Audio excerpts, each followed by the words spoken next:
Good evening, good afternoon, and good morning. Welcome to Connected Inc. 2022. My name is Larry Torrey, and I'm the Senior Director of Sales for Wacom for Business in the Americas. As we kick off Connected Inc. here in the American time zones, I'm pleased to introduce our first speaker and presenter, Kevin Kulbacki. Kevin is a forensic document examiner, handwriting expert, and the CEO of KDX Forensic Consulting. He has over a decade of forensic document examination experience and has worked on behalf of the United States federal government, law enforcement, and private sector clients. He is certified as a diplomat of the American Board of Forensic Document Examiners.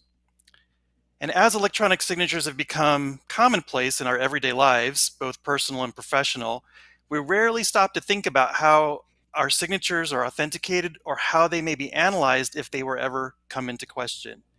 Kevin's experience is uniquely positioned to have him speak about consent, intent, and identity associated with electronic signatures.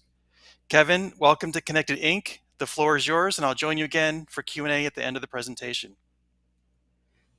Thank you for that kind introduction, Larry, and welcome everybody to Connected Inc. Regardless of where in the world you are, I hope that you're going to find that this session is enlightening, a little bit entertaining, and perhaps a little bit more informative of things that you may not have ever heard of.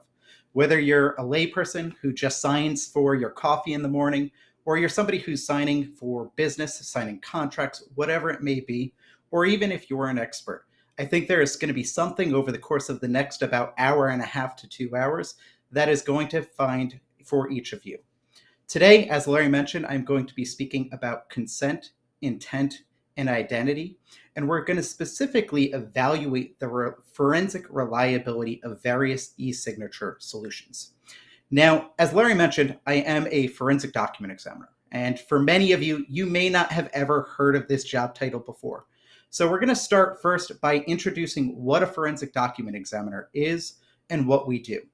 Forensic document examiners are forensic scientists who study the details and elements of documents in order to determine the details of their authenticity or of their source. So for example, when any element of a document comes into question, such as a signature, a forensic document examiner is the person who is going to resolve those questions. At the same point, as mentioned by Larry, we are also generally referred to as handwriting experts because a lot of the work that we do revolves specifically around that question of whether or not a particular individual signed something. Now, to that effect, there are a couple of questions that are generally asked of forensic document examiners right off the bat. For example, we may be asked who wrote a particular signature, to determine whether or not it was naturally written. If it was, can we determine who the writer is? If not, is there any evidence of perhaps disguise or forgery?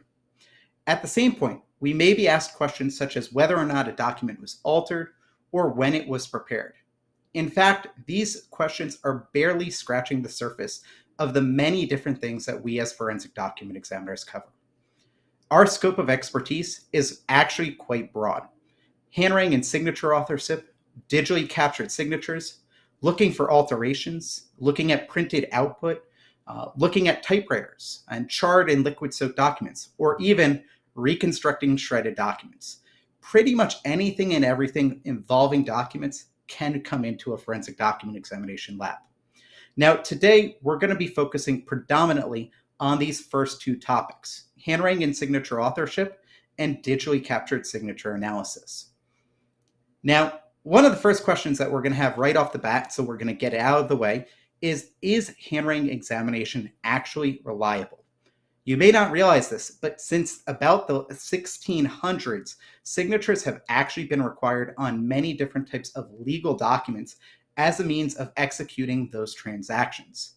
Here in the United States particularly, we've had forensic document examiners or handwriting experts who have been accepted by the courts as experts for over a century.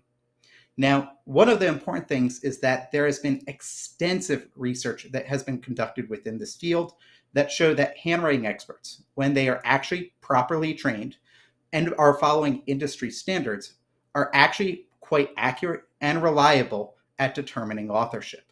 Now, one study, if you follow the news that you may have seen recently, is the accuracy and reliability of forensic handwriting comparison study. This was a black box study conducted by the FBI and involving about 86 examiners who were conducting examinations to determine whether or not the question entries were prepared by the known authors. And the interesting thing about this study is it found that we were quite reliable and accurate in our determinations. Now, with that introduction out of the way, let's actually dive back to where we started. Today's topic, again, is consent, intent, and identity. So let's first establish what each of these phrases are and what they mean in the context of an electronically captured signature. Consent is the voluntary and willful agreement of one party who is of sufficient mental capacity in the absence of coercion, fraud, or error. So, in other words, consent is essentially the agreement aspect of a particular document. So, in other words, you check the box, you sign the document, whatever it may be. Intent is the determination of the state of mind of that party when they acted or performed in that particular manner. In other words, you didn't accidentally do this, you meant to do this at that point in time. Finally, there is identity. Identity is a determination as to who the actual individual party is that is signing. This could be further elaborated by their legal name or other individual identifying characteristics. Now, for those in the legal community, this may also be referred to as attribution, but either way, it's still referring to the core concept of who is the person who is actually signing the document. Now, for today's session, what we're actually going to predominantly focus on is that last one, identity. How good is a signature at actually establishing it who somebody is? Now, as I mentioned, the courts have accepted handwriting experts in this field for over a century here in the United States. So there's a pretty detailed, extensive research to back up this determination of authorship as a means of why we rely upon signatures for signing contracts. But it raises another question. To what degree is it actually necessary for us to establish identity? Okay, somebody signs a document, do we need to go further than that? Or why do we need to go further than that? And it actually raises a really important concept that I want to spend a minute explaining here. That is legal validity versus forensic reliability. Now, these may sound like technical terms or jargon or whatever it may be, but they're really important in terms of making a distinction as to what is a good way of doing something and what is a bad way of doing something. So let's define them. Legal validity is the degree to which something does not conflict with any piece of legislation, nor is it prohibited by any. So in other words, the law is not telling you you can't do something. Ultimately, it is accepted by the law. There's nothing saying, hey, this isn't a valid way of doing it. Forensic reliability, on the other hand, is an entirely different bar. And so for defining it, we're going to consider it as the degree to which something allows for a credible determination of authenticity and the degree to which it is also resistant to fraud. Essentially, how well does it do what it is intended to do? Now, you may be asking the question, is this actually important, or why is this important? Well, here's the key point. At the end of the day, regardless of the goal of any legislation or any solution or any product that you develop, at some point it is probably going to be challenged in court. Now, legislation and solutions that are developed without this forensic reliability in mind can potentially lead to disastrous consequences. So now let's take a look at an example of why this is important. And to do so, I actually want to bring us back about 18 years to a piece of legislation so that we can follow what happened and ultimately what the result was, so that we can truly judge this legal validity versus forensic reliability argument. The law that we're going to discuss is the Check Clearing for the 21st Century Act. This is also known as the Check 21 Act. And for most people, you probably have never heard of this before. This law took effect in 2004, and it gave banks the permission to use electronic images of consumer checks for truncation rather than the originals. And these images were called substitute checks. Now, to explain this for those of you who aren't familiar with it, truncation is the process by which checks clear. So in other words, when you write a check and give it to somebody, it's the process by which the banks actually rectify whether or not the funds have been transferred and to what extent do those funds get transferred. Now, for all of us who were around and writing checks at that point in time, you may remember that it sometimes took weeks for your check to actually clear. And that was because they physically had to mail those checks back through to actually get them processed.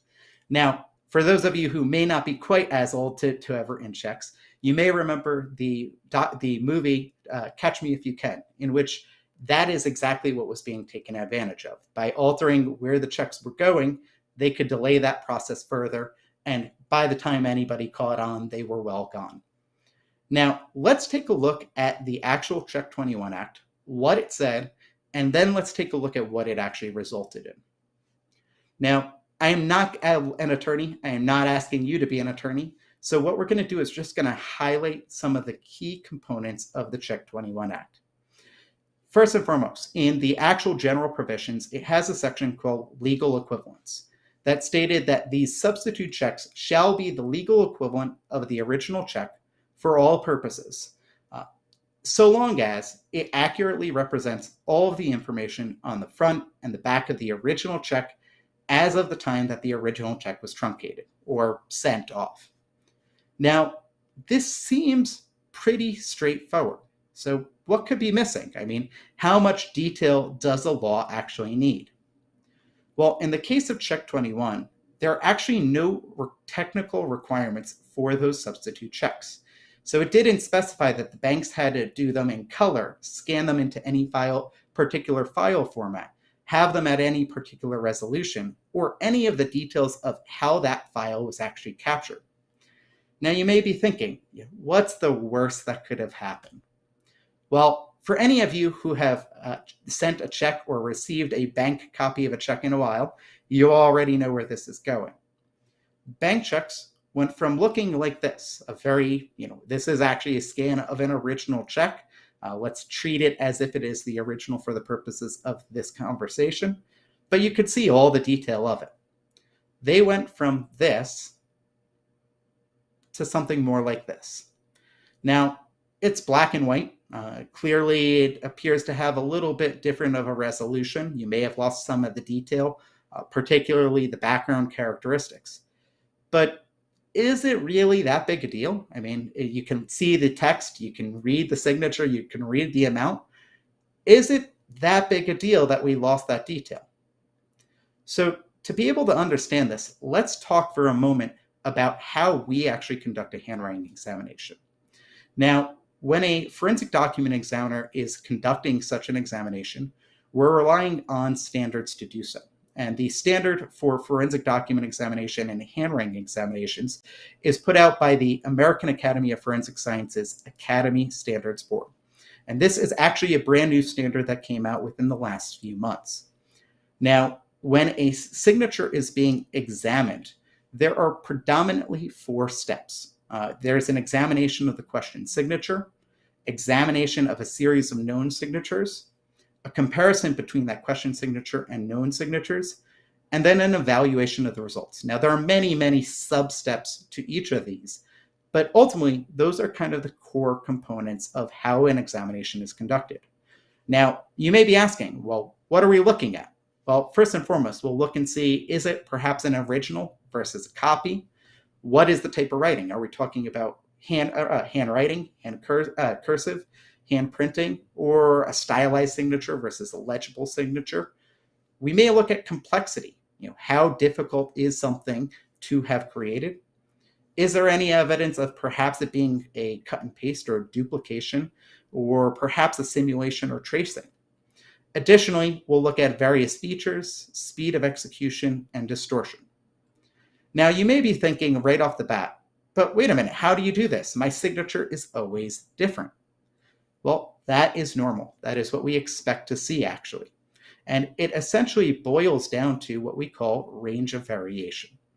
This is essentially that nobody is capable of reproducing a sufficiently complex body of writing or signature. So long as it is sufficiently complex, there will always be some variation, as they won't be able to repeat it twice. At the same point, think about how you sign different documents.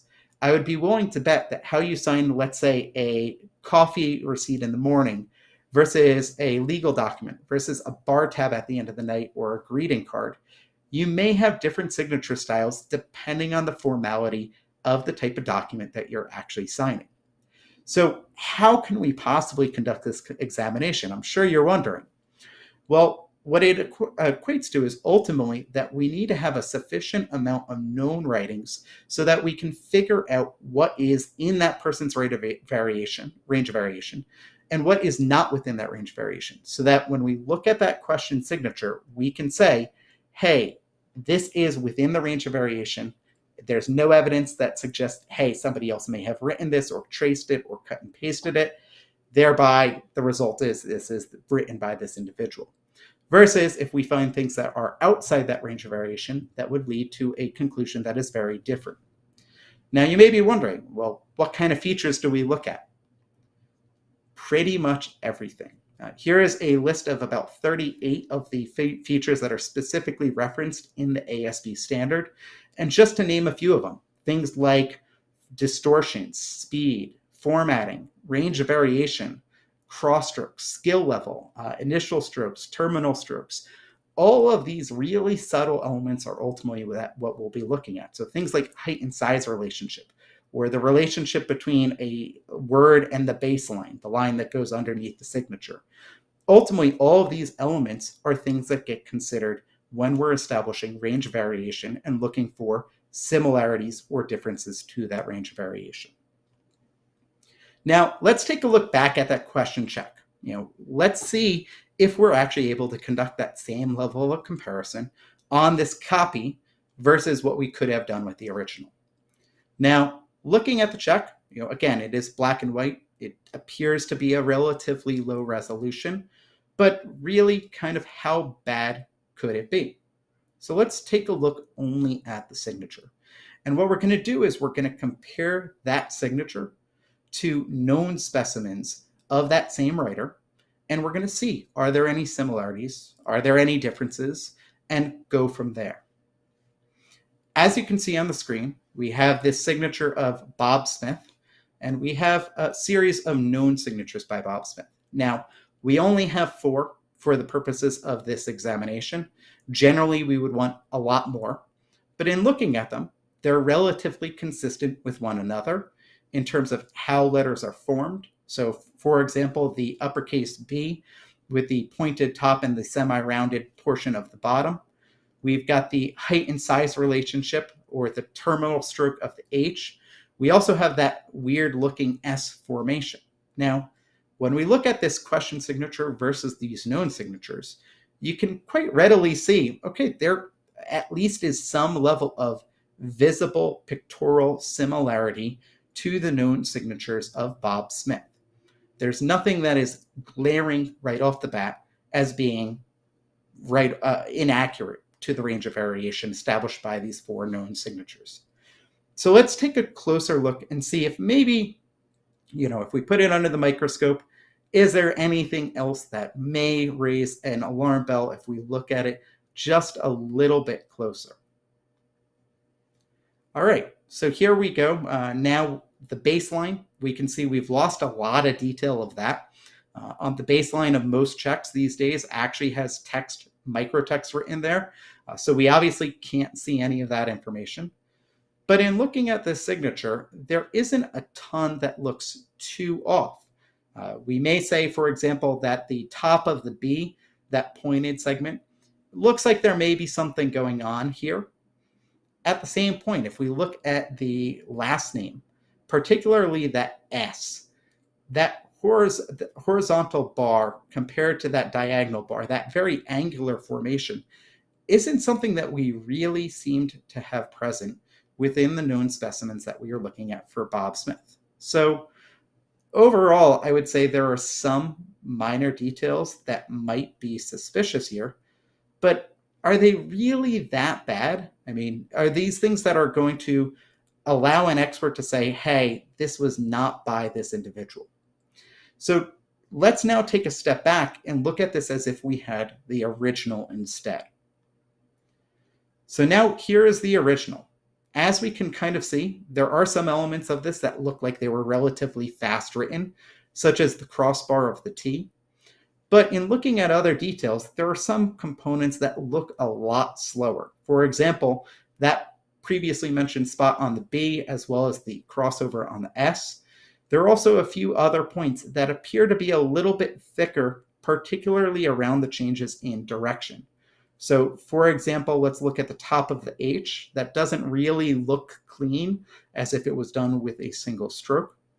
Now, let's talk for a moment about how somebody would go about trying to forge a name. Now, in this instance, you're trying to essentially override how you would make these letters and instead duplicate those of somebody else. And that's an extraordinarily difficult task. The reason why is you're essentially trying to override your entire motor control system, and at the same point to do so in a relatively fast manner. Now, if somebody tries to do this and mimic somebody else's signature while having speed, chances are they're going to mess up and they're going to have differences in the form. At the same point, if they go very slow, you're going to have very unnatural, very even line quality, which obviously wouldn't be ideal for them either.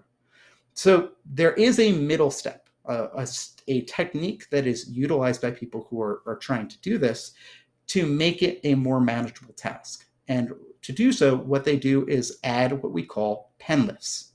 Now, pen lifts are exactly what they sound like. It is a lift of the writing instrument.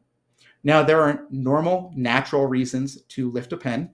For example, in this case, between the B and the O, there is naturally a pen lift there.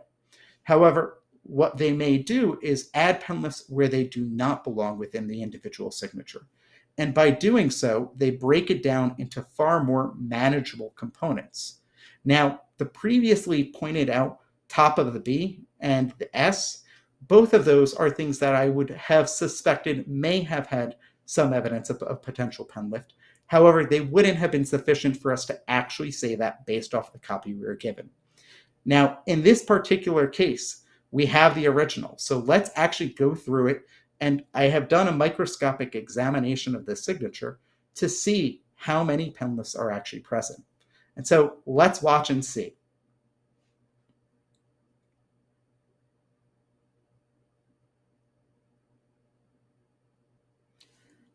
"15 pen lifts. 15 different points in this signature where this individual stopped. Now, looking at any of the known specimens, you would have clearly seen that these were not present within the way that this individual wrote their name. This is highly, highly suspicious evidence. And if this was found on the check that was examined, then this would have led to an entirely different outcome than if we were merely just examining that copy. So I think it's safe to say that there is significant signature detail that has been lost here. Unfortunately, though, it also gets worse. Let's look at that check again. Now, looking at this check, it appears to be for $90,000. Aside from perhaps spelling errors or other minor details, there really isn't a lot that necessarily looks off about this check. And like I said, this is all that the bank has at this point. So instead, let's look at the original and see if there's anything that could have possibly been missed based on this copy. Looking at the original, okay, the zero of the 90,000 looks a little bit suspicious, but other than that, there's nothing that's clearly visible right off the bat. So one of the things that we as forensic document examiners do is also look for evidence of alterations. Now, alterations can occur for valid reasons, such as somebody crossing out a letter and adding the correct one, or they may occur due to trying to alter the actual document itself. Now, in this particular case, what we were able to do is look at this document with different types of light sources and different filters and actually see, is there any evidence of potentially alterations that are trying to change the meaning of the document. And by doing so, we can actually see that this is not a check for $90,000. Rather, it is a check for $9,000 that has then been altered. Now, if we did not have access to the original of this check, this evidence would have been lost.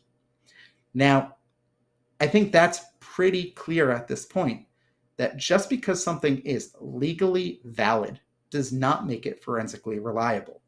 So in this instance with checks, just because somebody is able to use that electronic check as an illegal equivalent of the original doesn't mean that it is actually the forensic equivalent of the original, and there may be other details that are ultimately lost as a result.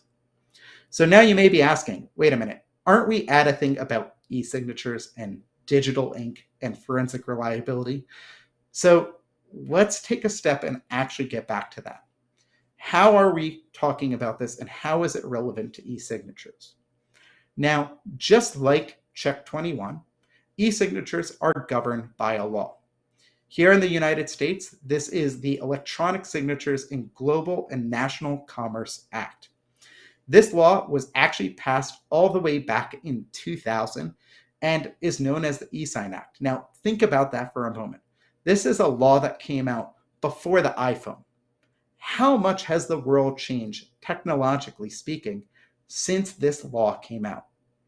Now, the purpose of this law was ultimately that it gave industries permission to use e-signatures instead of having to use wet original ink signatures. So in other words, a document could not be voided specifically just because it was an electronic signature. Now, let's think about this.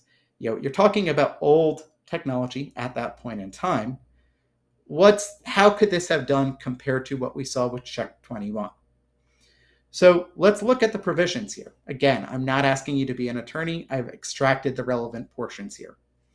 Now, looking at the e-Sign Act, there is a section on accuracy and accessibility that specifically stated if a statute, regulation, or other rule of law requires that a contract or other record relating to a transaction in or affecting interstate or foreign commerce be retained, that requirement is met by retaining an electronic record of the information in that contract or record, that so long as it accurately reflects the information set forth in the contract or other record.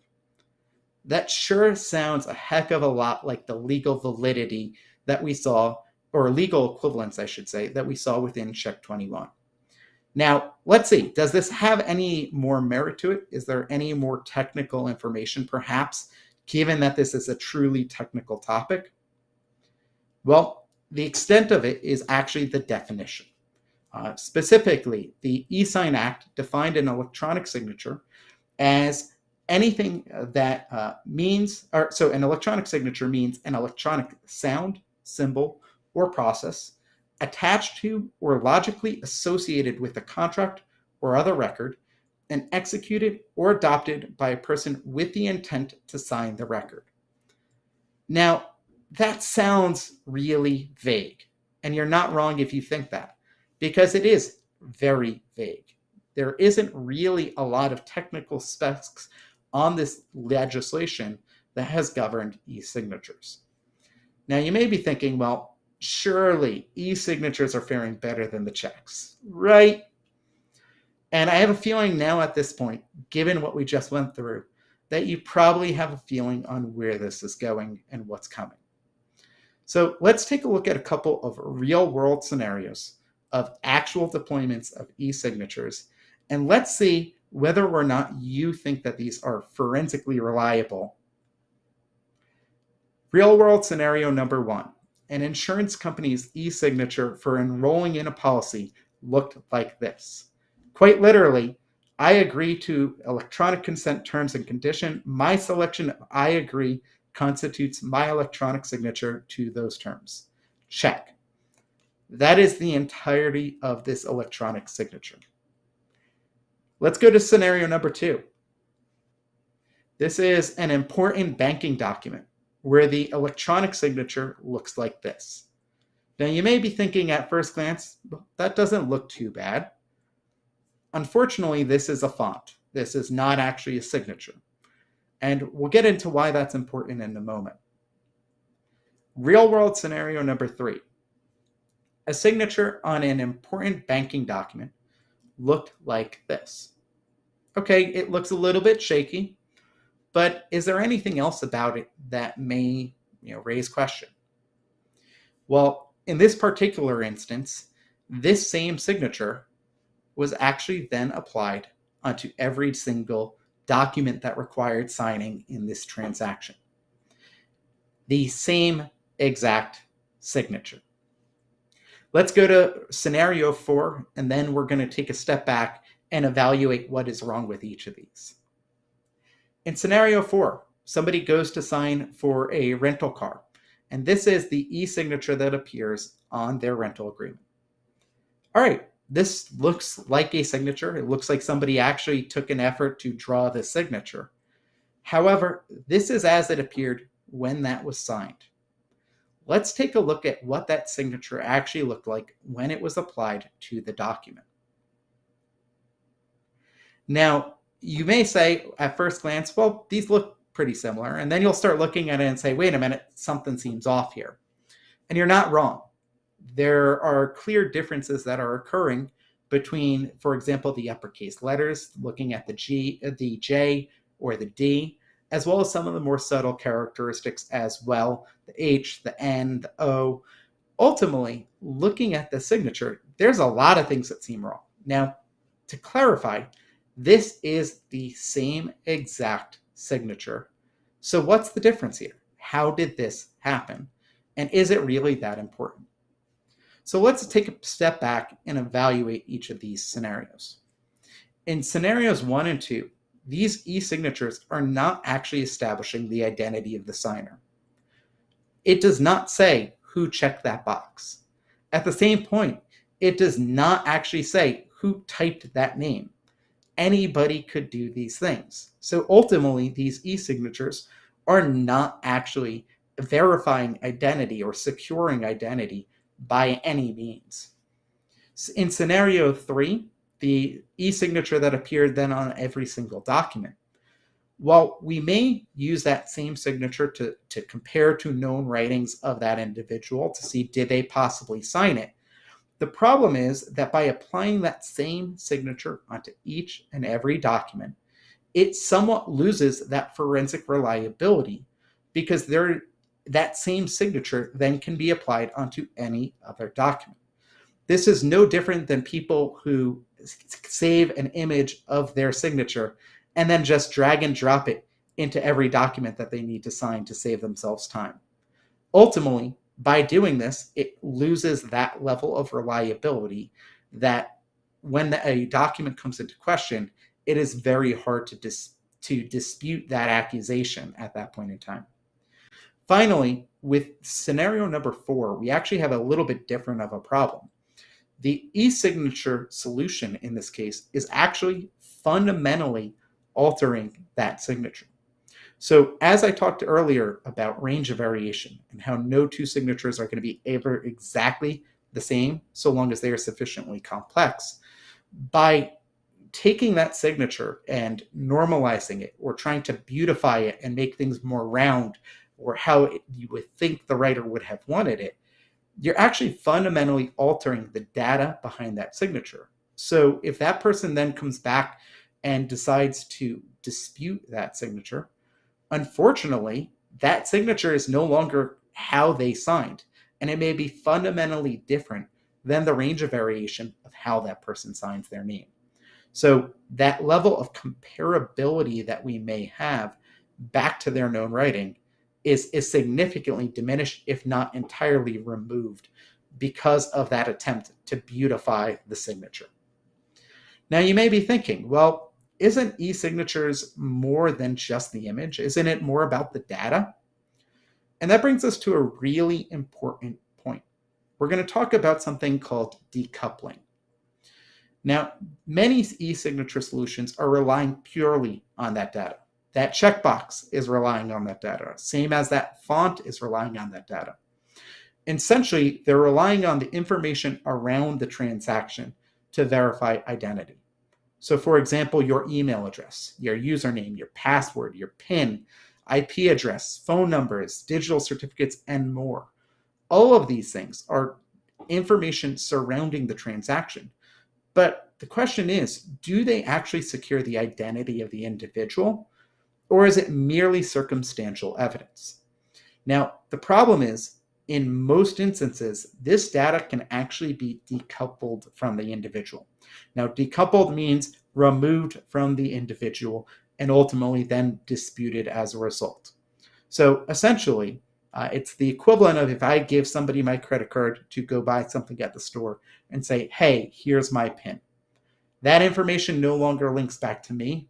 It links to anybody who had access to that information. So now, to make this a little bit more straightforward, let's actually talk about an example of decoupling.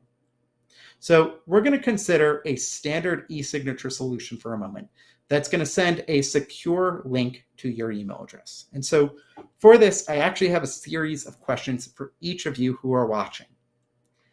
First, do you conduct any business via your email account?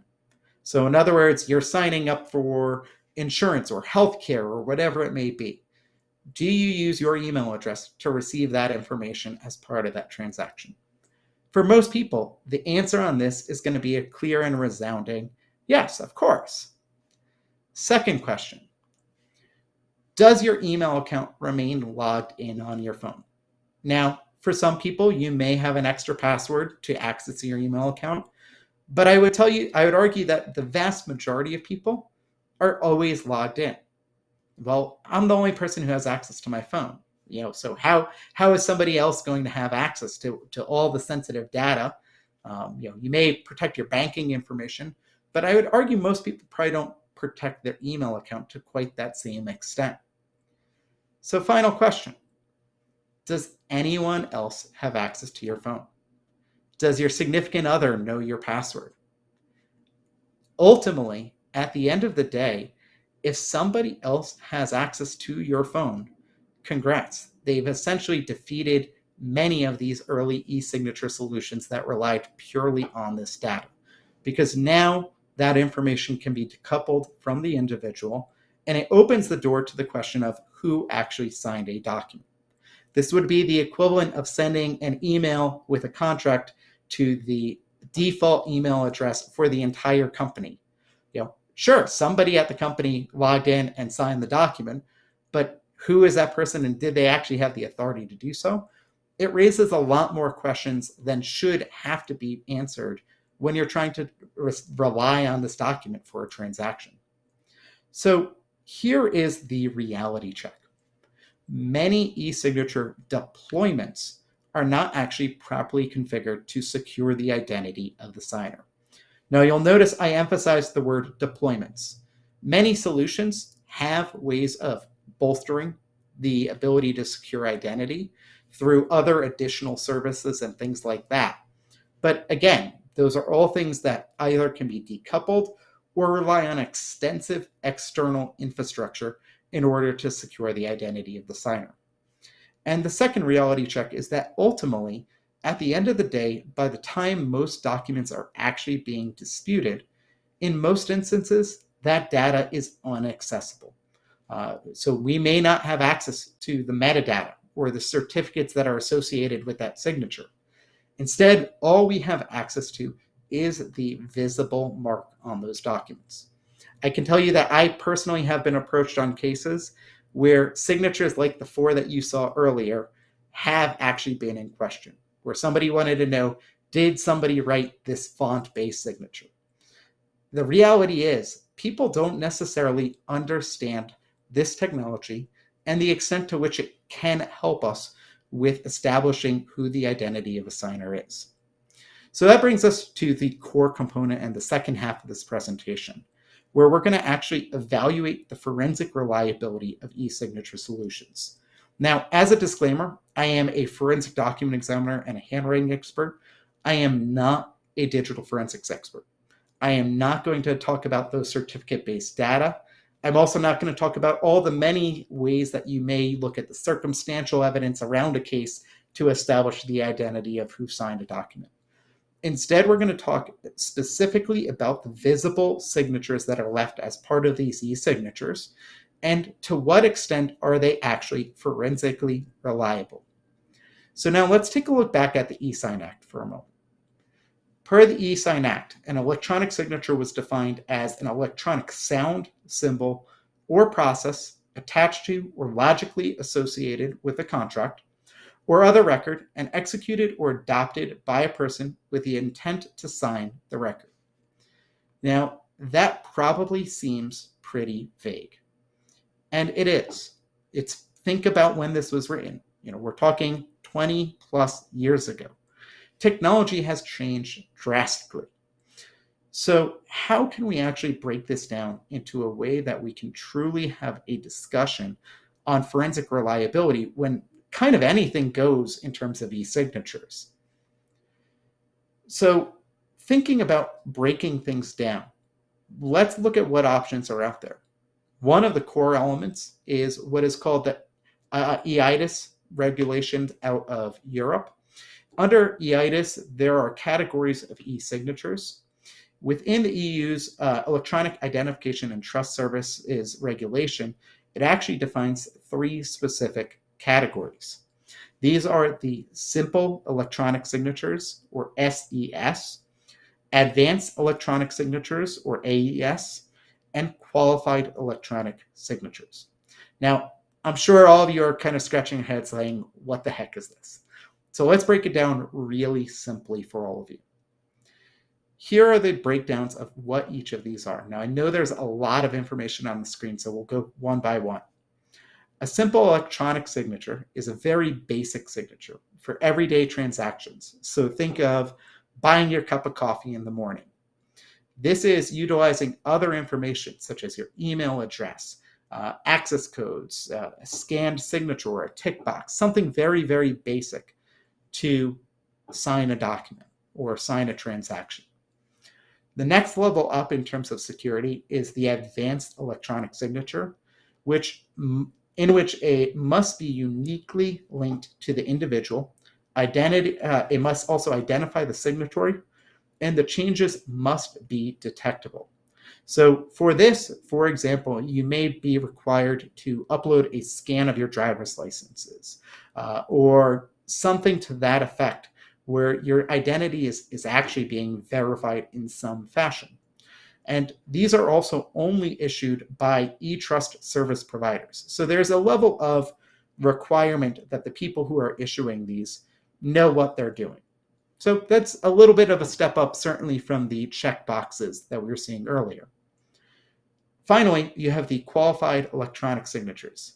Now, these generally follow the same principles as the advanced electronic signatures, or AESs, but they require a more robust determination of the actual identity of the signer.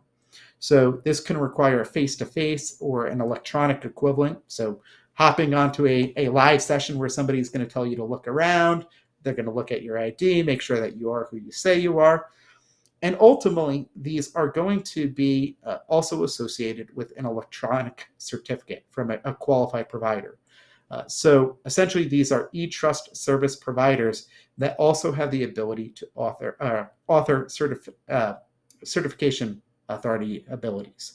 So essentially, they have 3 levels that are based on the risk of a transaction. So if you're only doing something very low level, you can get away with a simple electronic signature. If you're doing something that is far more robust or far more security required, then there are additional steps that are ultimately necessary to secure the identity of that individual. But for the purposes of what we're doing, that really isn't a great categorization, because again, there are so many different ways of doing this. So instead, we're going to categorize purely based off of how that e-signature is actually going to be obtained. And so to break this down in more simple context, we're actually going to use only 5 categories for this discussion. First, we're going to talk about non-handwriting based e-signatures. We'll then talk about font-based, uploaded images, alternate input methods, And finally, electronic handwritten signatures. Now, in being able to do an actual comparison and to actually make this worthwhile, we have to have some means of actually rating these on what is good, what is bad, and overall, how do things work. And so we're going to actually use a very basic rating category here. So we're going to focus on 3 different ratings. First, the risk of decoupling for that solution. Second, the forensic comparability of that visible signature. So to what extent can we compare that visible signature back to the original writer's known writing to see whether it falls within that range of variation? Finally, we're going to look at the forensic reliability of securing identity. So essentially kind of an overall picture, how does it perform? And to make this nice and easy, we also need a key and we need a scale. So we're going to go very basic here. Green is good, red is going to be bad, and then we're going to rate things on a scale from none to very high. Now, depending on which of these 3 we're talking about, that scale is going to change slightly. So, for example, risk of decoupling. Ideally, we don't want any risk of decoupling, so none is going to be the good answer. At the same point, very high is going to be the bad answer in that situation. Now, forensic comparability to the visible signature, it's kind of vice versa. None is going to be bad, very high is going to be good. Finally, when we talk about forensic reliability of securing identity, it's also going to be that second category. It's going to be none is going to be bad, very high is going to be good. I think that should be pretty straightforward, but if there are any questions about any of these ratings, please do save them for the end. There is a Q&A, and I'll be happy to answer them. With that, let's dive right in. First up, non-handwriting based e-signatures. Now, what are we talking about here? Non-handwriting based e-signatures are e-signatures that are essentially technology neutral. They're utilizing any data that's associated with that transaction to establish the intent of the signer. And this is going to include many of the things that we've already discussed. So check boxes, one-time passwords, pins, smart cards, tokens, cryptography, all sorts of things. Now, in discussing these, ultimately these are relying entirely on information that is outside of that transaction in order to try and secure the identity of the individual. So as we saw with the earlier examples, this is not really something that is going to secure identity in a way that isn't at risk of decoupling. So ultimately, in this instance, there's a very high risk of decoupling. Now, comparability to handwritten known signatures, there is none. Ultimately, these are not signatures. They are checked boxes. They are, pins, passwords. These are things that have nothing to do with the individual's identity themselves. And so ultimately, when we look at both of these ratings in combination, there really is no forensic reliability for actually securing identity utilizing these very simple signatures. That brings us to the second category here, a font-based e-signature. Now, a font-based e-signature is one in which an individual types their name, and a font-based representation of the name will be placed on the document, along with any certificate-based data or metadata associated with it. So what would this look like? Well, we saw an example earlier, but here's another one. So for the record, all the signatures that you are seeing here are not of real individuals. They are all demonstration samples. But in this case, we have a question signature of Zach Singleton. That clearly is a font-based representation of the name. And in looking at this in comparison to the known specimens of Zach Singleton, there's absolutely zero comparability. Zach Singleton has a semi-stylized signature that has a lot of speed of execution, a lot of interesting height and size relationships and letter formations. If we were asked to do this comparison, ultimately there's zero comparability here for us to actually work with. So essentially, this category is more or less the same as the last. You're relying on information surrounding the transaction to actually secure the identity of the signer rather than actually having them sign. So ratings on this one are also going to be pretty straightforward.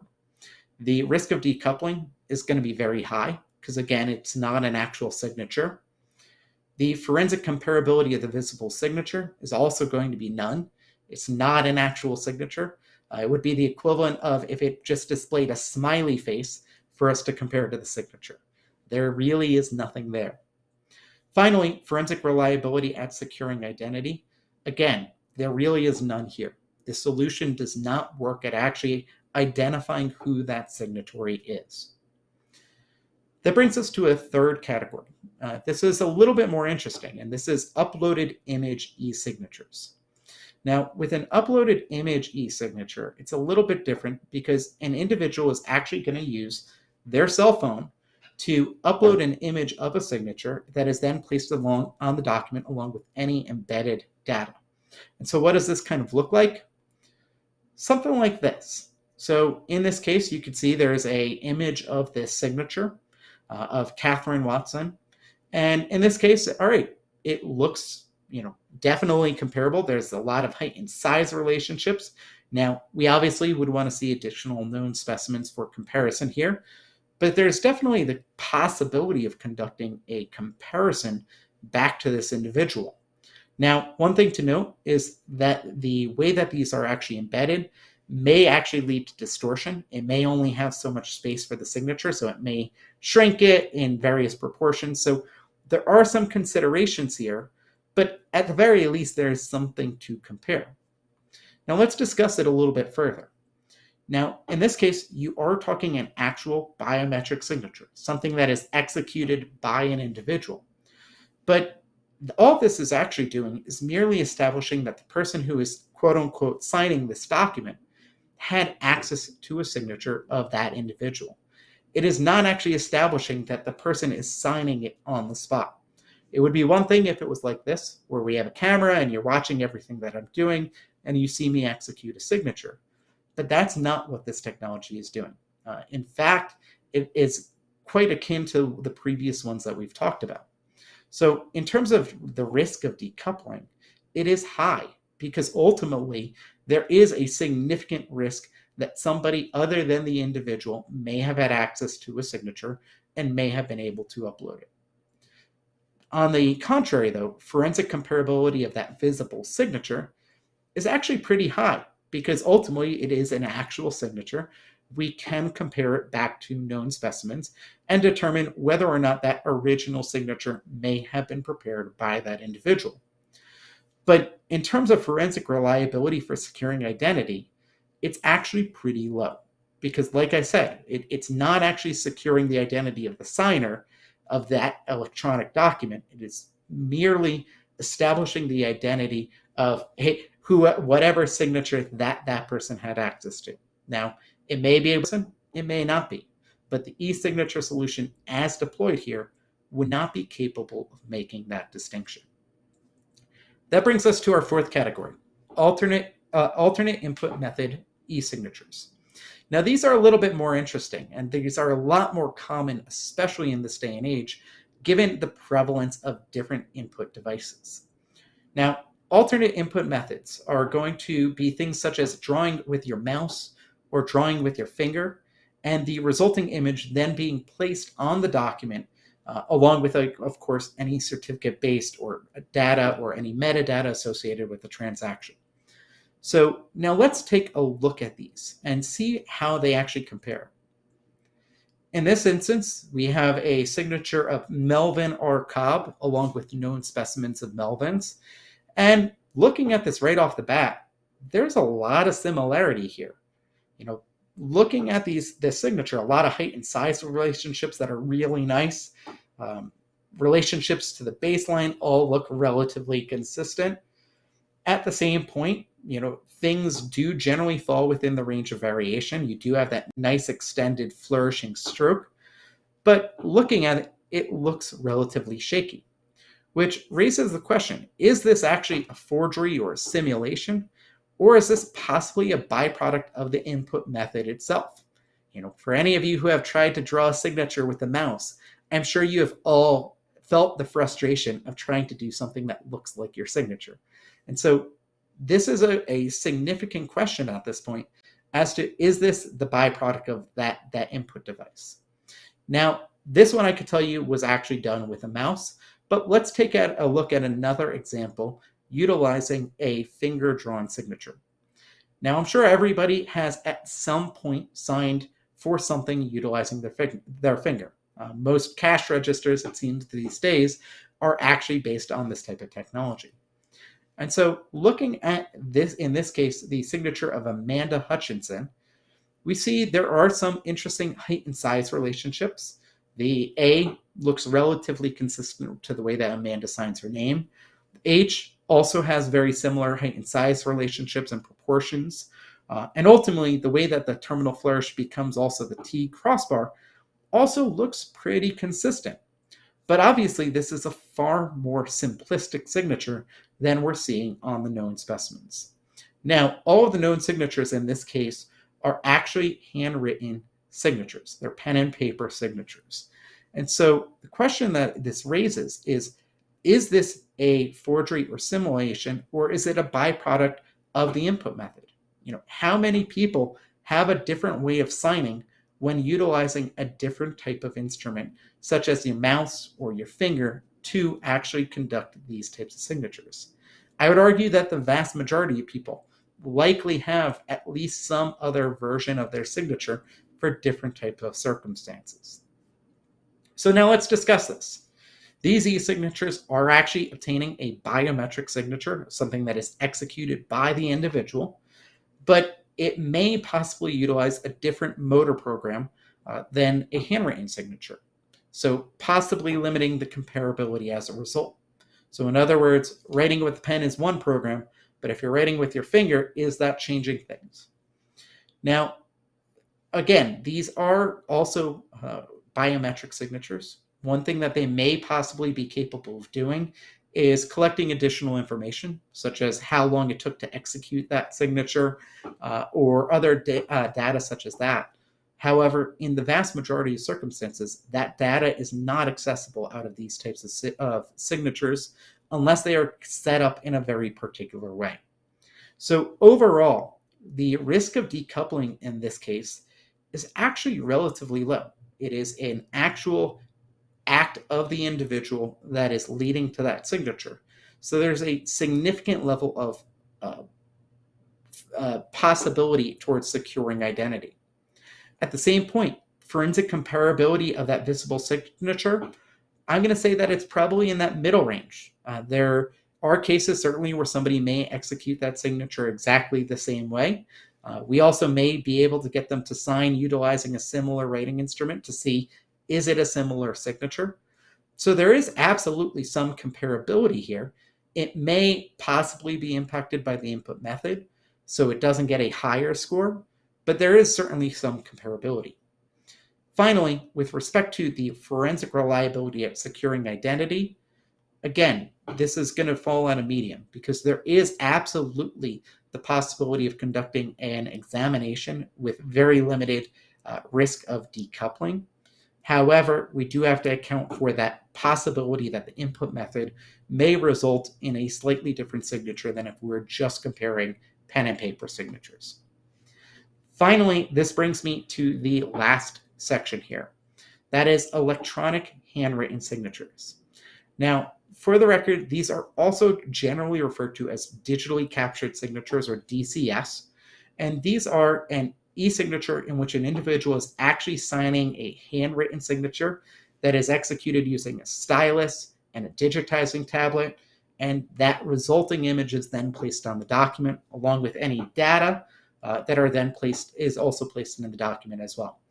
That includes associated data to the actual signature as well as that certificate-based or metadata. Now let's take a look at an example here.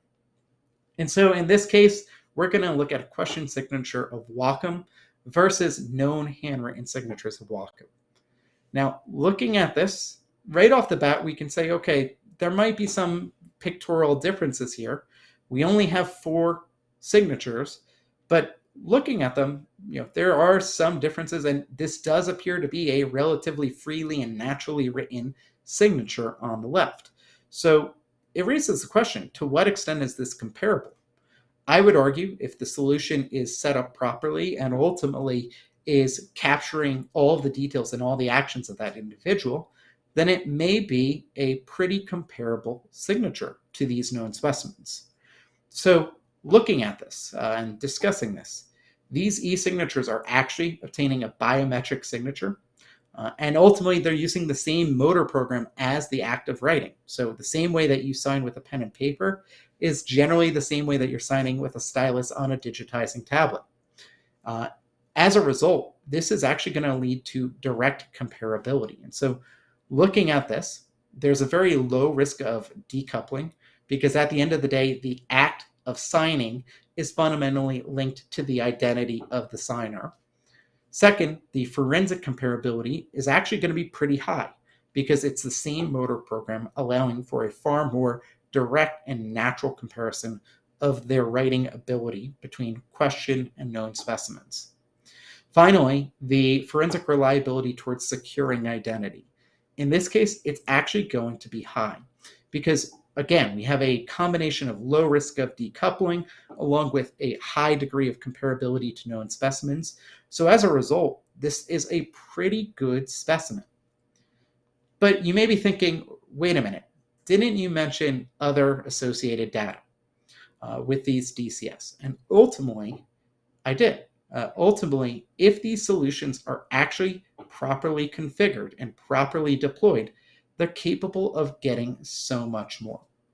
Electronic handwritten signatures that are recorded utilizing a stylus and a digitizing tablet may be capable of recording not only the X and Y position, which you utilize to create that image of the signature, but they also may be recording things such as time, in-air movements, or force. Now, let's take a look at that same Wacom signature that was in question, but instead, let's compare it over to digitally captured signatures of Wacom instead. All right, so now on the left, we have that same question signature, and on the right, we have 4 additional known specimens. Each of these are written specifically on a digitizing tablet. Now, in this case, we can see that the signatures that are known are quite similar to the ones that we saw previously, so that motor program is preserved. At the same point, we can see that there is a lot of variation in how this individual signs Wacom. Now, looking at the question versus the known, we absolutely can conduct a comparison between these to look for various different features such as height and size relationships, general formations, initial and terminal strokes. There's a lot of comparability here in the signature. But let's take a look at the data. Ultimately, that data has that potential to do more, so let's see to what extent. First up, we're going to look at the amount of time that it took to conduct these signatures. In this case, the known signatures ranged from 4.1 seconds to 3.5 seconds, whereas the question signature came in at over twice as long at 10.1 seconds. Now, this is not sufficient data in and of itself to allow us to say that this was not by this individual, but it is certainly very important information. And if those known signatures are truly representative of a broader collection of known signatures by this individual, this adds some pretty strong evidence. In addition to any pictorial differences that we are seeing, having the length of time of execution is important. But it actually can do more than that. So in many of these solutions, they are based off of EMR technology. And with EMR technology, it may be capable of recording information in addition to when it is touching the surface. What we're specifically talking about here is in-air movements. So essentially, as the pen is, or stylus is close in contact with the digitizing tablet, but not quite touching, that information may still be recorded. And so let's take a look at how all of these were prepared. We're going to add in red in-air movements to these signatures. Now, looking at this right off the bat, you can see something is clearly wrong about this signature now. Whereas the initial Wacom strokes were all written in 2 strokes, the W and then the rest of the name, even looking at those, you can see that there's a relatively consistent manner in which the stylus is moving when it is in air. It's kind of a sidestep over that almost retraces that W formation, versus how the individual who is writing Wacom on the left wrote, where they lifted the writing instrument, it went off to the side, it then kind of thought about what they were doing, and there's actually another pin lift at the top of the A to C connection. So, all right, this is some pretty good evidence that's clearly showing us a little bit more. Let's take a look a little bit further at this instead, though. I mentioned that these are also capable of recording force. Now, what are we talking about? Essentially, the degree to which the pressure is being applied. Now, pressure is the incorrect word, force is the correct word, but that is essentially what we're talking about here. So let's take a look at the amount of force applied on these signatures. Now, all of these signatures have been normalized. They are utilizing the same exact scale so that we can actually compare these values. Now, if we look at them, essentially with the scale that's provided, a lighter color, a lighter yellow or orange color, is a lower level of force, whereas a dark purple color will be a high level of force. Now, looking at them, they have a very consistent pattern among the known specimens. Whereas looking at the question specimen instead, we're able to see that it is a far lighter amount of force throughout the signature. Again, the evidence is getting stronger that this may not be written by the same individual. Let's take a little bit closer of a look, though. Let's see at what these look like up close. And so we're going to take these two signatures and enlarge them. As you can see, there's a pretty significant and stark difference between these two signatures. While there may be some vague pictorial similarity to how they appear, ultimately, it is pretty different when you look at the data up close. Better yet, because of the way that this data is actually created, we're able to create 3D visualizations as well. So I'm going to switch to another view for a moment. In this instance, we're looking at these same exact numbers in 3D space. And so when I click the button, what we're going to see is actually a rotation and see how much depth is essentially created by these differences in force.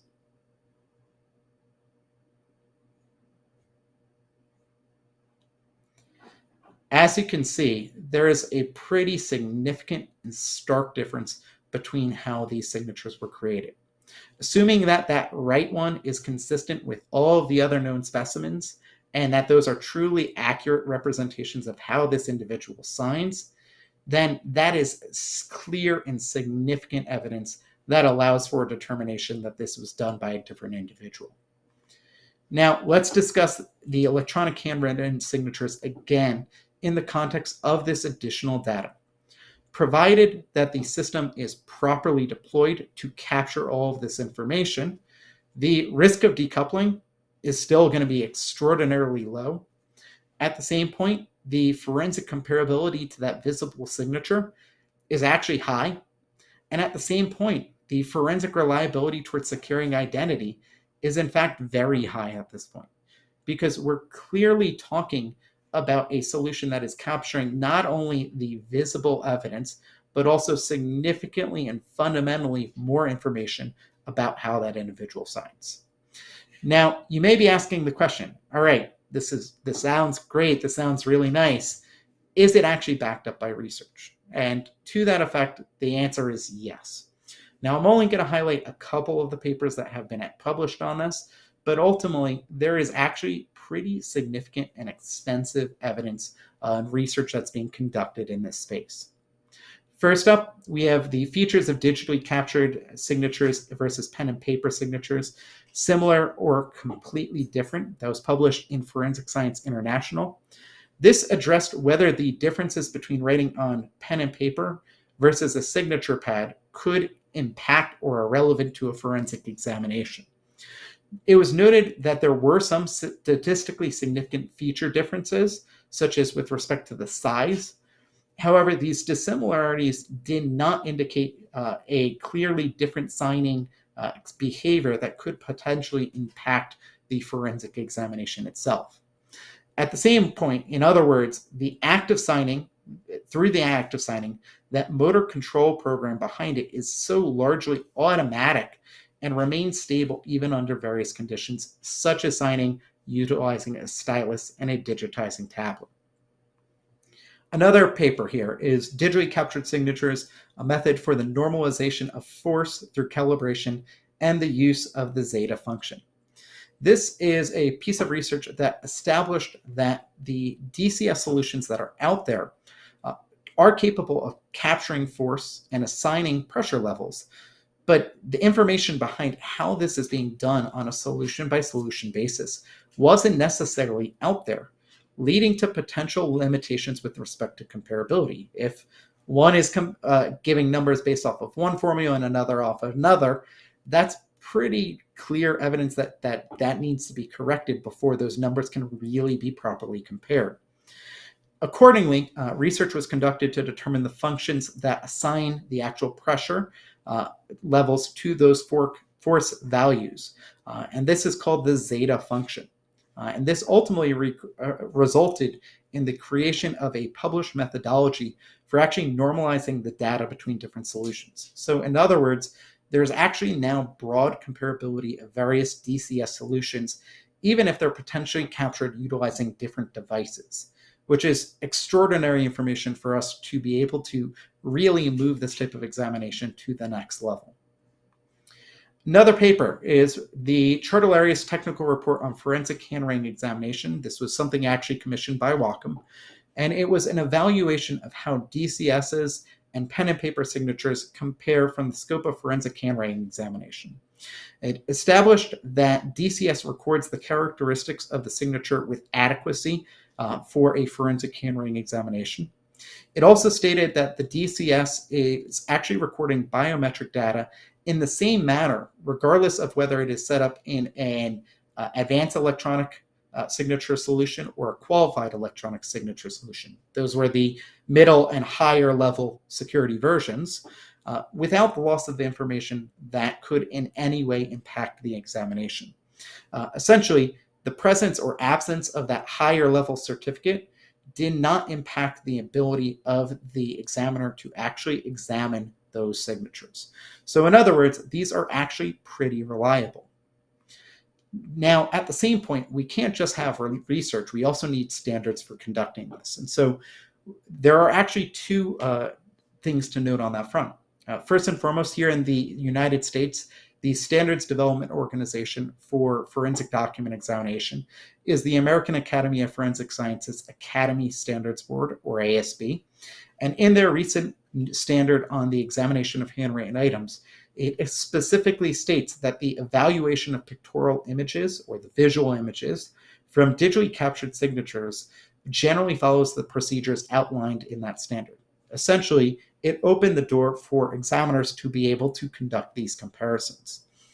At the same point, over in Europe, the European Network of Forensic Handwriting Examiners has their best practice manual.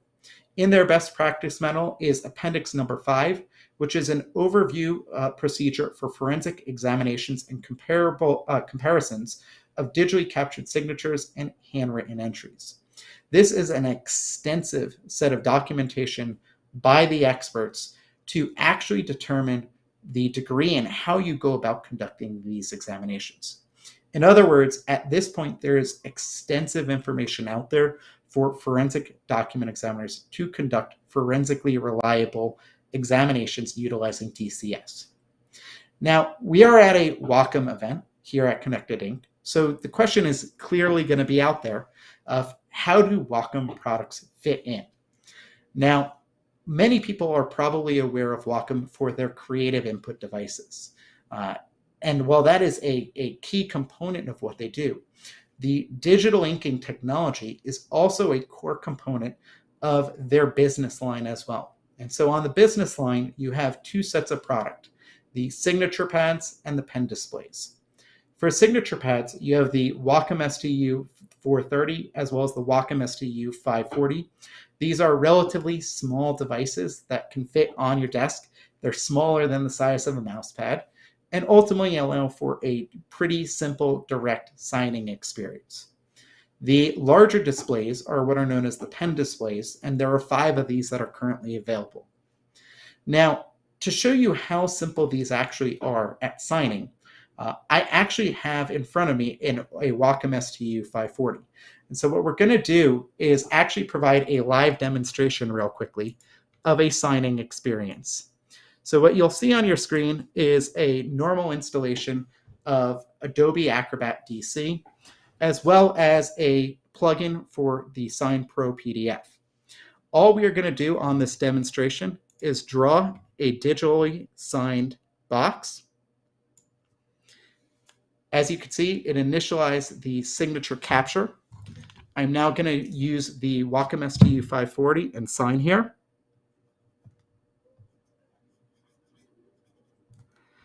And just like that, this document now has a forensically reliable e-signature embedded directly on the document. It is that simple to utilize this technology. Now, the other component that has to be taken into account is all of these solutions, how do they incorporate the data? Now, the nice thing about Wacom's products is all of these products actually are capturing the same biometric data. In other words, the X, Y, time, in-air trajectories, as well as the force. But ultimately, biometric data is only as useful as it is accessible. To that effect, many e-signature solutions that are out there, we may not be able to access the data, which is a problem. Fortunately, in the case of Wacom, and in the case of Wacom's products, they actually work quite well with the industry. And in the case of Wacom specifically, they provide what is known as signature scope. Now, here is a demonstration screen utilizing a Wacom signature that I did earlier today. As you can see, we can actually see the signature here. We can also see all of the data behind it. Now, if that looks like a spreadsheet, it essentially is. It is a table of all of the values that make up the X, Y, time, and force data associated with the signature. We can also see information about how the signature was collected, the device, when it was collected, and graphs of information such as the time, the velocity, the pressure, all of this information about how the signature was actually signed. It even gives us an actual visualization, so we can click the play button and see the signature drawn out in real time. Now, this is a great product for us because ultimately, at the end of the day, Wacom only provides us to qualified forensic document examiners. So as a result, we are actually able to contact Wacom directly and access data behind their signatures. So not only are their devices collecting the data, they take effort to make sure that the experts are capable of actually accessing that data as well. So it's a great opportunity for us as forensic document examiners because these signatures have readily accessible data.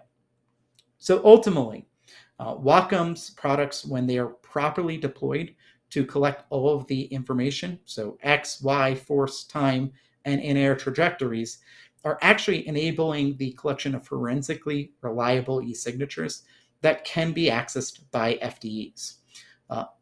Overall, though, e-signatures as a technology can achieve forensic reliability, and in some instances may actually even surpass the handwritten signatures. Now, when we conduct a comparison of a pen and paper signature, we may be able to look for any evidence that indicates the amount of pressure applied or things such as that. But in the instance of DCS and electronically handwritten signatures, we are actually able to quantify that information in ways that would never have been possible before with purely pen and paper signatures. So to that effect, in some ways, they do surpass the handwritten signature. However, this is only possible if the e-signature solution is actually deployed properly to capture that data. As we showed early on today, there's a lot of solutions out there that ultimately are not collecting that information in the proper format. So it is truly on not only the people who are creating the solutions like Wacom, but also on you, the users, to deploy them properly to be able to do this and create forensically reliable signatures. And with that, that is the end of my slide deck here. So with that, I will open the floor back to questions. I think we have Larry coming back on momentarily. Yep. Thank you very much, Kevin. That was awesome, as always. Appreciate your insight, and I learned a lot as usual. So we do have some questions, a couple of different places. First, there are a couple. I asked couple the same question asked a couple different ways. So, in your research, what is the recommended sample size to collect enough signatures to be able to compare? I know you used 4 or 5 Sir, in your demo, but Certainly. So, what we do here at KDX is, as a baseline, we generally recommend at least 15 to 20 known specimens. However, it truly varies on a case by case basis. What is important is that we have signatures that are written from around the same time period as the question document, because signatures may change over time. At the same point, we want documents that are of the same or relatively similar formality as the question document. So if we're talking a legal document or a contract, I want legal documents, contracts, banking documents, as opposed to bar tabs or greeting cards or other situations that may have had a different signature style. Ultimately, though, to the question, it really varies on the writer. Some writers have far more consistent signatures than others. So there are some cases where that 15 to 20 may be sufficient. There are some cases where 150 may not be sufficient. So it mm, really depends on the writer ultimately.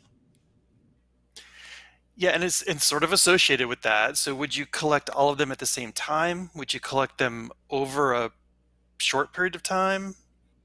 Like, what's So ideal? So, with respect to that question, there are actually two components to it. When we're talking about known specimens, there are actually two primary categories: normal course of business writings and request specimens. Normal course of business would be documents that have nothing to do with the case in question. So, things that are unrelated from around that time period. So, let's say, for example, you signed a agreement 2 years ago, and that's what's in question. We're going to look and ask you to get documents from around that time period so that we could actually see what you find like at that point. At the same point, with respect to the request specimens, these are a little bit different because we're actually getting you to specifically write at request for us. And it is a little bit of a different situation at that point because you have a vested interest in signing at that point. If you say, oh, wait, I don't want him to see my real signature, I'm going to change it, that's obviously a consideration. So we ideally want a collection of both to ensure that what we're getting in that request session is actually an accurate representation of their writings. Now, that said, we also want to consider the fact that if you write, let's say, 5 times in a row on the same sheet of paper, that's probably going to be a little bit more consistent than if you wrote 5 times on 5 different days. It ultimately depends on the case, how we are able to collect. It's generally very rare that we get multiple collection sessions. So unfortunately, we kind of have to make do to an extent with what we get. But that's why we look at both the normal course of business and request specimens to kind of cover both sides of that equation. Gotcha. Thank you. Um, Another question is in regards to pen lifts, is this complete lift off the page or just a slight relief in pressure? So in general, a pen lift is going to be a complete lift off the page. If the pen remains in contact, it would instead be considered a hesitation. And that really is going to have possibly slightly different writing characteristics depending on the writing instrument. Some writing instruments will keep depositing ink so long as they're in contact with the page, versus others that won't unless there's actually movement. So it really, fundamentally, they are similar yet different concepts. Okay, thank you. So, interesting question. So, as your signature evolves over time, do you have analysis that you use to look at, well, this may have been, it looked like this 5 years ago, and now 10 years later, it looks like this? Um, are those things you consider? So it depends on the case. Ultimately, there are situations in which the date at which a document may come into question. And ultimately, how those cases are handled varies slightly. However, if we're going to try and date a document purely based on the person's signature, so we're going to require an extensive number of signatures over an extensive period of time. Essentially, what we would be looking for is some component within that signature that they were not doing yet at that point in time. You can always go back and utilize some component that you had in the past. That's absolutely possible.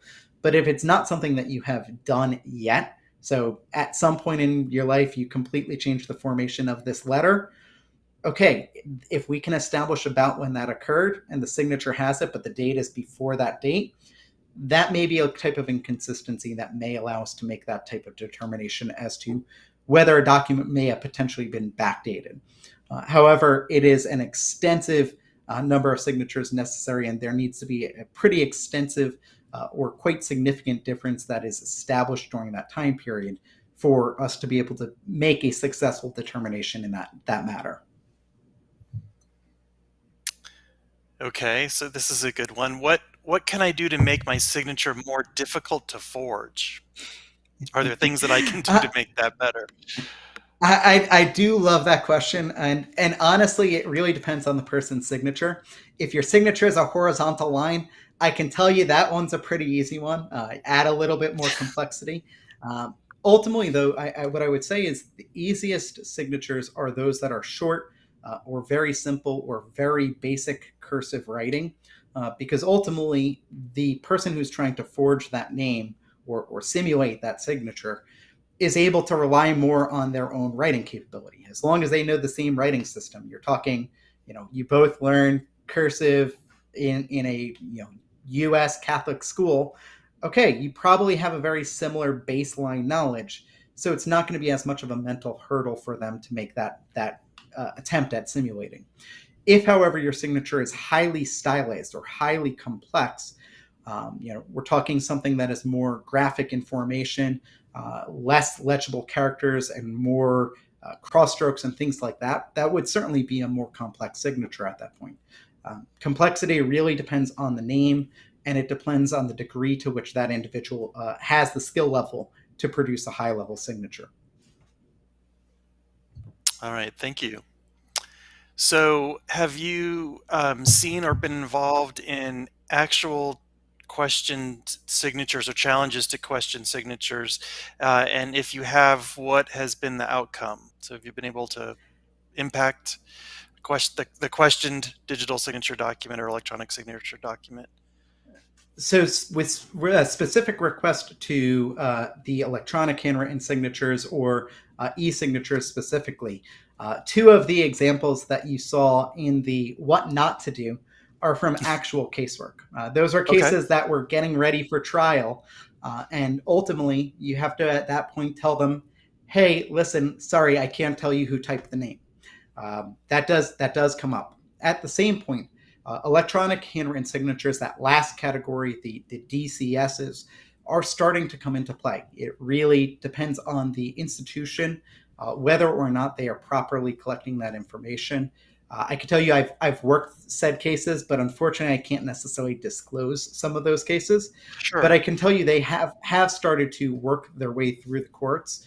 And I am aware of cases that have happened pretty much around the world now involving digitally captured signatures, particularly one recently in which those in-air trajectories, those red lines, actually played a pretty significant role in establishing, hey, this person has a very specific pattern, but that pattern is not what we're seeing in the question signature. So they are starting to make their way through the courts. Sure. So, new question. There's been a lot of development in AI these days.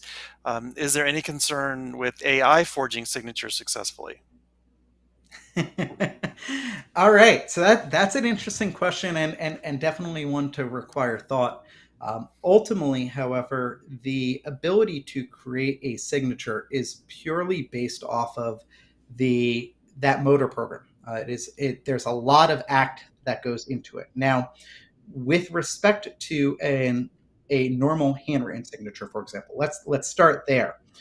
You may think, okay, well, what about auto pens or devices such as that are capable of reproducing a signature? Could you train something to do it? Well, in those circumstances, you may be able to train them to reproduce a signature, but looking at the pressure data, the pressure that's actually applied, it's generally a very even and unnatural line quality. So those generally fall apart. With respect to electronic handwritten signatures, it really would depend on essentially range of variation and having access to sufficient known specimens for it to be trained properly. And at the same point, to an extent, on the electronically cap or the e-signature's capability of detecting that.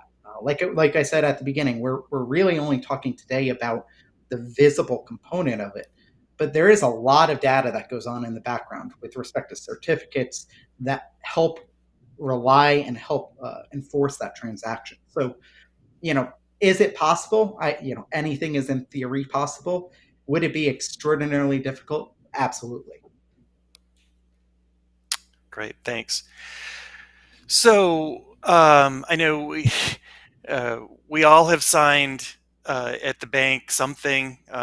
Maybe it's a safe deposit box receipt, and then they compare your signature manually. They're probably not highly trained to analyze your signature. Um, what what does that look like nowadays? Like, or would they compare your digital signature to that card that's on file with the bank that you may have signed 10 years ago? Is that a practice?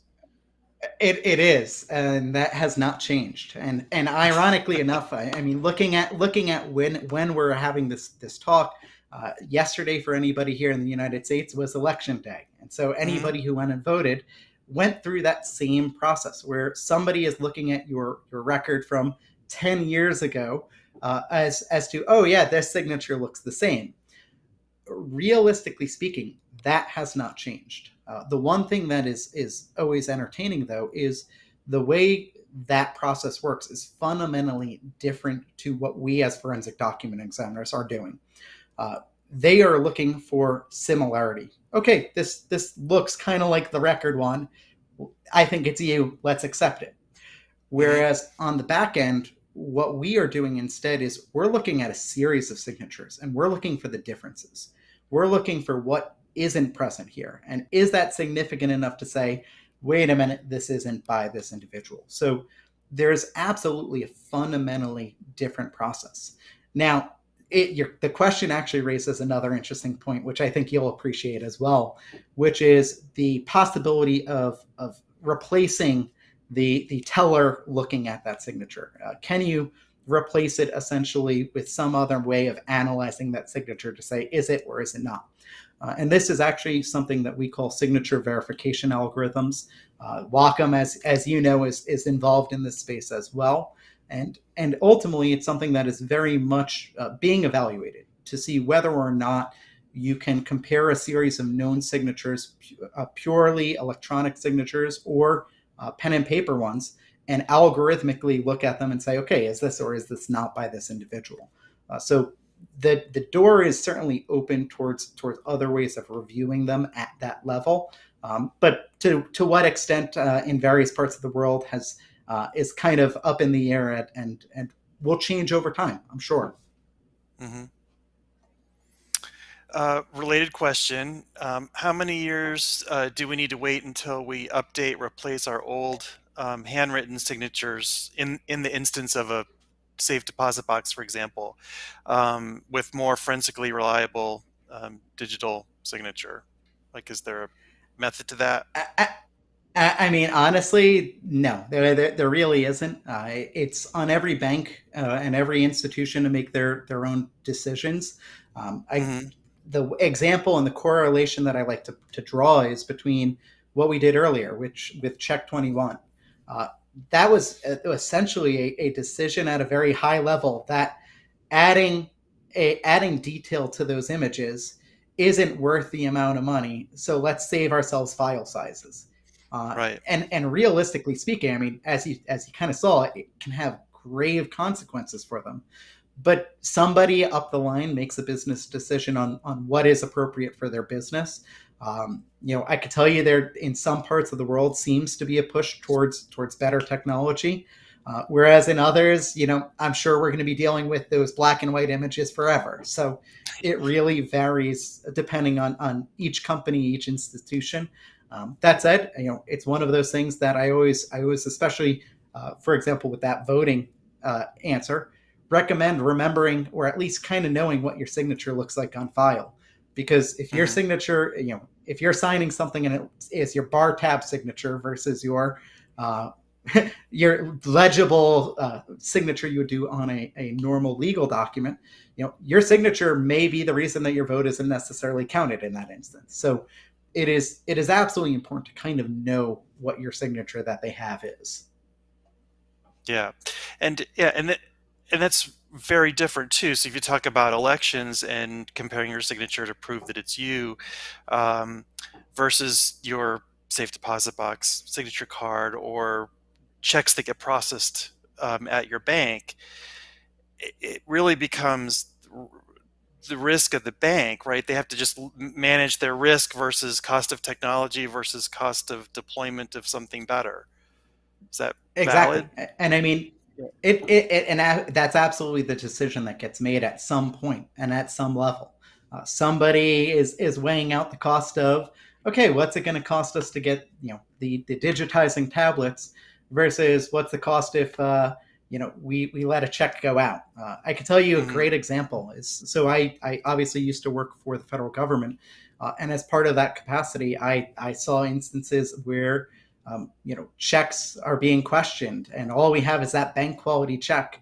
And especially when you're talking large sums of money, that relying upon that level of information can cost people massive amounts of money. So it really is a judgment call on what people are willing to accept and not accept in terms of risk. Yeah, and that's really what it comes down to. Um, I don't have any more questions for you, Kevin. Um, I, I can say thank you very much. Thank you for all who attended, and as always, totally enjoyable, Kevin. Can't thank you enough for joining us tonight and having the inaugural event for Ink Vision 2022, a Connected Ink 2022 in the Americas. Thank you, Kevin, so Absolutely, much. absolutely. It's always a pleasure. I mean, I hope that everybody kind of got something out of this, whether you were just somebody who's kind of interested in what Wacom's doing, or if you're a document examiner or an attorney or whomever you may be. There's a lot of information on this topic, and I think it's widely misunderstood or not fully understood. So absolutely happy to have the opportunity to try to bring awareness to what is and isn't accepted. I mean, for all of your customers and people like that who are tuning in, this is absolutely something to consider of how you are deploying your solutions on your end as well. Ultimately, the more reliable you go, the more your business is not going to have to make those same judgment calls on risk that other businesses are doing, certainly. So it's absolutely a pleasure, and thank you very much for having me Kevin, for Connected Inc. we did get another another question right Certainly, under right under the wire. I'm all So ears. So, due to technology leveraged by criminals to compromise signatures, do you expect e-signatures moving toward fingerprints instead? Absolutely not. The reason why is and this is a great question. Thank you to whoever asked it. Ultimately, the electronic handwritten signature, specifically these digitally captured signatures, that fifth category, are entirely different than what we see with other biometrics, like, for example, fingerprints or facial recognition or iris recognition or whatever it may be. The reason why is the signature requires a conscious act. I can't make you sign your signature in your normal way. I can ask you to do it, but that doesn't mean that I'm going to be able to get you to produce that. Whereas a fingerprint merely shows that that person was at one point in contact with it. I can tell you of a case that I'm aware of, for example, in which a fingerprint was found on something, and it was actually when they did the comparison linked back to a stock image, in which somehow the individual was capable of creating a fake fingerprint utilizing a stock image of a fingerprint. So there are absolutely issues with that type of technology in terms of proving that the person meant to do something. At the Hmm. same point, facial recognition and technology such as that, uh, you know, while they may be good for things like unlocking your cell phone, uh, there has been extraordinary research out there that shows that the data sets that those programs are based off of may not necessarily have been representative or may be flawed in some way. So while there are certainly other techniques that are out there that I think could be encompassed as part of e-signatures, potentially as replacements for things like those check boxes and things like that, I really Hmm. don't think that there's any true replacement or any risk of replacement of the actual signature itself, because the signature is something that is accessible to everybody. It doesn't require technology.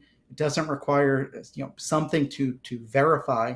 It is quite literally a conscious act that everybody can do, and that's the difference. Is you have a extreme reliability in determining identity of the individual, that they meant to do something, and it's something that anybody can do. So from that standpoint, I really don't see that risk. All right, great. Thank you. That's a great way to wrap tonight. Thank you again, Kevin, and everyone. Thank you for joining. Remember, this is our inaugural event for the year, so there are many more events to come in the next 2 weeks, and hope you all join us for those. Have a good night, everybody.